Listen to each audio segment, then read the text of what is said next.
नमस्कार दोस्तों, बहुत बहुत स्वागत है न्यूज टाइम में। आप कितना गिर सकते हो, गिरने की कोई सीमा होती है, तो आप नरेंद्र मोदी से सीख लीजिए। वो किसी भी सीमा तक गिर सकते हैं, उनके गिरने की कोई सीमा नहीं है। दुनिया में हमारी ख्याति शून्य पे आ चुकी है, कोई हमारे साथ नहीं खड़ा।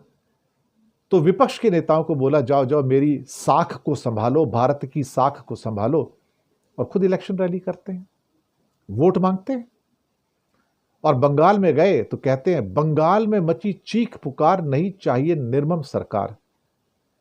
अरे अभी तो युद्ध से निकले हैं, अरे बाज आ जाओ यार, बाज आ जाओ, कुछ तो शर्म करो यार। लज्जाहीनता की सारी सीमाएं पार कर गए हो भाई तुम। अभी भी आप पॉलिटिक्स कर रहे हैं। और ममता दी भड़की फिर। उनके भतीजे अभिषेक बनर्जी एक डेलीगेशन के चीफ बन के बाहर गए हैं, भारत के गुणगान कर रहे हैं, ऑपरेशन सिंदूर के गुणगान कर रहे हैं, लोगों को बता रहे हैं कि भारत ने क्या किया, भारत की फौजों ने क्या किया। और ये शख्स बंगाल जाता है और वहां फिर से वोट की राजनीति कहता है, बंगाल में मुझे चीख पुकार, नहीं चाहिए निर्मम सरकार। मैं तभी कहा ना, गिरने की कोई सीमा ही नहीं बची अब तो, कि ये आदमी अपने देश को भी बेच देगा भाई।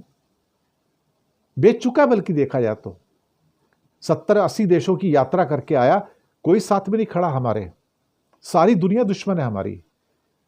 रोटी बेटी वाला नेपाल हमारे साथ नहीं, भूटान को सारा हम फीड करते हैं, वो हमारे साथ नहीं। एक कंट्री का समर्थन नहीं हमको।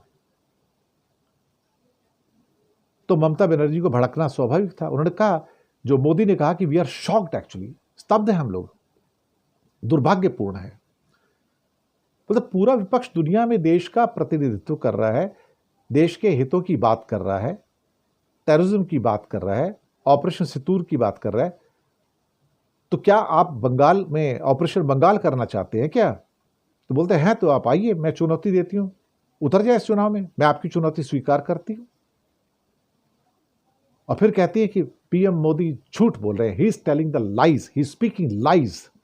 मोदी झूठ बोलते हैं, बचपन से झूठ बोलते आ रहे हैं, और जिसको बचपन से झूठ बोलने की आदत हो वो हमेशा झूठ बोलता है।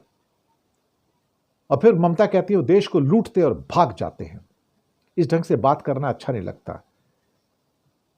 बोलते अब आपने ऑपरेशन सिंदूर रखा, उस पर मैं टिप्पणी नहीं करूंगी, लेकिन आप ऑपरेशन बंगाल करना चाहते हैं तो कर लो, तो बता देंगे आपको हम क्या कर सकते हैं। फिर एक प्रधानमंत्री युद्ध के दौरान ये बात कहे कि बंगाल में मची चीख पुकार, नहीं चाहिए निर्मम सरकार, इट्स शेमलेस, इट्स शेमलेस। लज्जाहीनता की स्थिति है। शर्म आती है सुन के कि देश का प्रधानमंत्री बिलो द बेल्ट इस किस्म के डायलॉग मारता है। वैसे उम्मीद भी क्या करें इससे, बचपन से झूठ बोलते आ रहे हैं, अभी भी झूठ बोलेंगे। संस्कार उनके पास है नहीं तो कोई क्या करेगा। संस्कार विहीनता, साहस विहीनता, यही तो हमने देखा है उनके अंदर। ट्रंप के सामने घुटने टेकते हमने देखा है ना कि यह आदमी क्या कर रहा है। शुक्रिया आपका बहुत बहुत।